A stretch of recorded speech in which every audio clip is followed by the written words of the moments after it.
Hello बच्चे Hello बच्चों, let's read this question. So this question says, with reference to the figure shown, if the coefficient of friction at the surfaces is 0.42, then force required to pull out 6 kg block with an acceleration of 1.5 metre per second square. ठीक है, आपसे बोल रखा है आपको क्या बताना है, फोर्स बताना है जिससे कि आपका 6 kg के ब्लॉक को आप पुल आउट यानी कि बाहर की तरफ खींच सकें with an acceleration of 1.5 metre per second square. Alright, तो देखिए बच्चों, इस क्वेश्चन का की कॉन्सेप्ट आप क्या लिख लीजिए, फ्रिक्शन लिख लीजिए। क्या लिख लीजिए, फ्रिक्शन।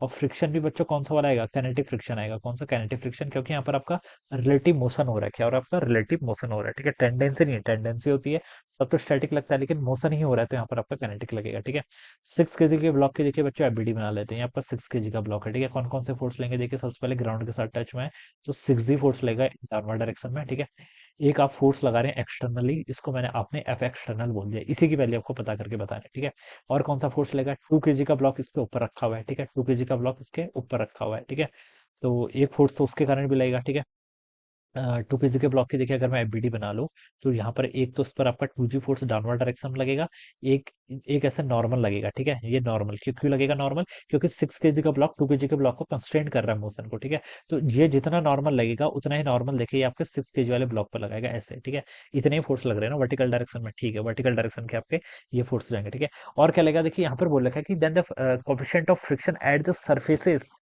सरफेसेस बोला है तो उसका मतलब दोनों पे होगा। ठीक है, यहाँ पर भी आपका कुछ ये सरफेस भी क्या आपकी रफ है जिसकी कोएफिशिएंट ऑफ फ्रिक्शन आपका 0.6 है, सॉरी 0.42 है। कितना है, 0.42। ठीक है, तो यहाँ पर भी देखिए जो आपका कोएफिशिएंट है वो 0.42 है।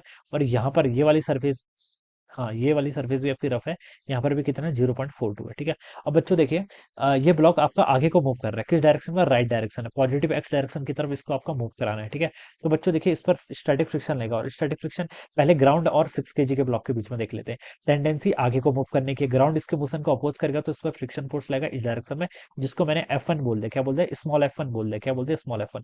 Small F1 is the force of kinetic friction which is applied by the ground on this. ठीक है, और दूसरा देखिए 2 kg का ब्लॉक, देखिए 6 kg का ब्लॉक चाहेगा आगे को मूव करना। ठीक है, आगे को मूव करना यानी कि पॉजिटिव एक्स डायरेक्शन की तरफ, तो वो 2 kg का ब्लॉक लेकिन उसके ऊपर है, तो वो 2 kg के ब्लॉक से कहेगा कि मैं आगे की तरफ मूव कर रहा हूँ, तो 2 kg का ब्लॉक भी आगे की तरफ ही मूव करे, ये ऐसा चाहेगा। ठीक है, लेकिन 2 kg का ब्लॉक मूव नहीं कर पाएगा क्योंकि किसी एक स्ट्रिंग से यहाँ पर अटैच्ड है, जैसा इस क्वेश्चन में दिखाई दे रहा है। ठीक है, तो ये 6 kg का ब्लॉक था, 2 kg के ब्लॉक पर आगे को फोर्स लाएगा, लेकिन 2 kg का ब्लॉक 6 kg के ब्लॉक पर क्या लगा है, पीछे की तरफ फोर्स लाएगा, तो इस पर भी क्या लगेगा, काइनेटिक फ्रिक्शन लगेगा F2। काइनेटिक क्यों लगेगा, क्योंकि आपका यहाँ पर रिलेटिव मोशन हो रहा है, टेंडेंसी नहीं है। टेंडेंसी होती है तब तो स्टैटिक लगता है, लेकिन मोशन ही हो रहा है तो फिर क्या लगेगा, आपका काइनेटिक फ्रिक्शन। ठीक है, तो ये लग जाएगा। ठीक है, तो अब देखिए आपने सारे फोर्सेस यहाँ पर डिफाइन कर दिए। ठीक है, अब देखिए बच्चों, अब इसमें यहाँ पर आप क्या कर लीजिए, लगा लीजिए न्यूटन्स लॉस ऑफ मोशन। ठीक है, एम एक किसके इक्वल हो जाएगा, मास टाइम्स एक्सेलरेशन आपका एफ नेट। ठीक है, माइनस आपका देखिए F1 माइनस आपका F2। ठीक है, अब मास कितना देखिए 6 kg का ब्लॉक का 6, इसका एक्सेलरेशन कितना होना चाहिए, 1.5,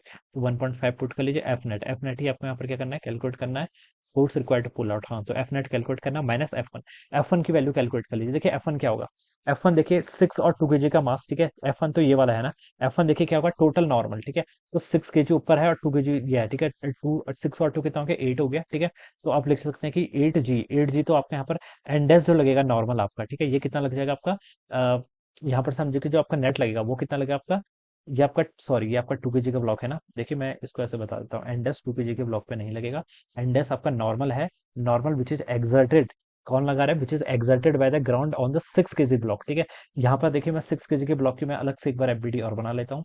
ठीक है, एक 6G फोर्स से उसका डाउनवर्ड डायरेक्शन में लग रहा था। ठीक है, उसके ऊपर एक 2 kg का ब्लॉक था जो उस पर नॉर्मल लगा रहा था ऐसे डाउनवर्ड डायरेक्शन में। ठीक है, अब इसके कारण इस ब्लॉक की टेंडेंसी है 6 kg की कि ग्राउंड के अंदर जाने की, लेकिन ग्राउंड भी इस पर एक फोर्स लगा रहा है जिसको मैंने क्या बोल दिया, एंडेस। और यहाँ से एंडेस की वैल्यू कितनी हो जाएगी, n+6G के इक्वल।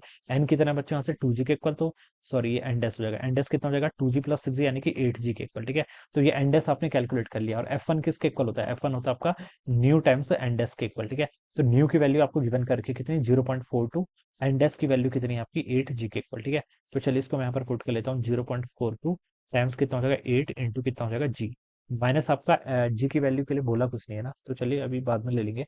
F2 कितना होगा, F2 आपका क्या है, F2 is a kinetic friction which is applied by this 2 kg block, 2 kg का ब्लॉक लगाएगा। ठीक है, ये भी किसके इक्वल होगा, F2 की वैल्यू आपकी न्यू के इंटू एन, न्यू कितना आपका अगेन 0.42 इंटू एन नॉर्मल। यहाँ पर देखिए नॉर्मल कितना है आपका, 2G के इक्वल है सिंपली। ठीक है, तो 2 इंटू जी हो जाएगा। ठीक है, तो ये हो जाएगा आपका 0.42 इंटू टू इंटू आपका जी हो जाएगा, ठीक है। अब बस इसको सॉल्व कर लीजिए। 6.1 6 इंटू 1.5 कितना होता है, 9 होता है। प्लस देखिए इन सारों को राइट साइड लेके जाऊंगा तो ये हो जाएगा 0.42 इंटू 8 करूंगा तो 42 होता है, ठीक है। तो 3.36 जी हो जाएगा, कितना 3.36 जी के इक्वल, ठीक है। और 0.42 इंटू टू करेंगे तो 0.84 जी हो जाएगा, कितना 0.84 42 84, ठीक है। इतना आपको यहाँ से एफ नेट आ जाएगा, ठीक है। अब बच्चों देखिए कैलकुलेट कर लीजिए। 9 प्लस देखिए 3.36 और 0.84 पे 4 3 10 33 60 41 और 42 4.2 के इक्वल आ जाएगा ना। यस 4.20, ठीक है। क्या आपका जी आ जाएगा इजिकल टू आपका एफ नेट हो जाएगा, ठीक है। तो देखिए जी की वैल्यू यहाँ पर 10 पुट कर लो तो हो जाएगा 9 और 4.2 इंटू 10 करेंगे तो 42 इजिकल टू कितना हो जाएगा आपका यहाँ से एफ नेट हो जाएगा। तो बच्चों एफ नेट की वैल्यू हो जाएगी यहाँ से आपके 42 प्लस 9 कितना 51 न्यूटन के equal. So this must be the answer. तो 51 न्यूटन आपको फोर्थ ऑप्शन में गिवन है, तो ये क्या जाएगा इसका राइट आंसर हो जाएगा। Alright, so this is how we will solve this problem. So I hope you all understood this concept. All the best and thank you.